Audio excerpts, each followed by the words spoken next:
Je m'appelle Lucie Perdereau, je suis en terminale élevage.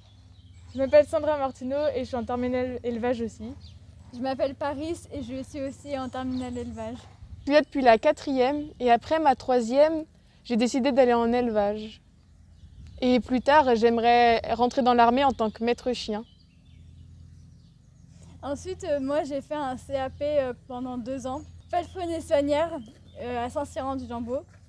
Et plus tard, je voudrais être soigneur animalier dans des parcs zoologiques.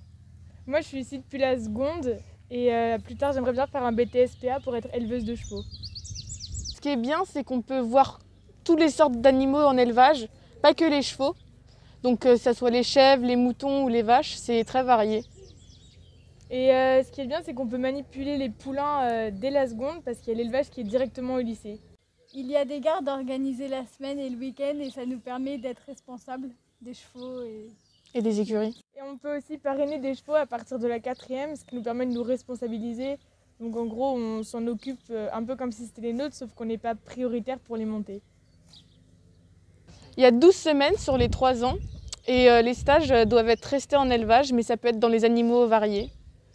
Du coup, moi, j'ai fait mon stage dans un élevage de chevaux. Moi, c'était moutons et chèvres.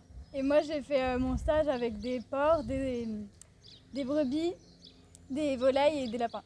C'est vraiment bien parce qu'il y a les écuries juste à côté, donc on est toujours avec les chevaux, on peut s'en occuper à pied, on fait plein de choses, donc c'est vraiment pratique qu'il y ait des chevaux juste à côté. C'est un lycée qui est à taille humaine, du coup tout le monde se connaît et il y a globalement une bonne entente entre tout le monde. Ouais, c'est sympa. Donc il y a des élèves qui viennent de partout, il y en a qui viennent de La Réunion, de Marseille, de Lille. Du coup on parle tous ensemble de plein de choses différentes. On peut rester les week-ends tout le temps, sauf les vacances de Noël. Et les week-ends, il y a plein de choses, donc on peut faire des week-ends balades, ou des week-ends japonais, ou des week-ends super variés, des détentes. Il y a des moniteurs d'équitation qui restent pour qu'on puisse monter à cheval même le week-end. Et c'est eux qui organisent tout ça. Après, il y a des week-ends organisés avec des cavaliers pros qui viennent. Donc ça dépend des galops, mais on peut faire des week-ends de cross, de dressage ou de complet. On peut même passer des galops le week-end, il y a des stages pour passer des galops.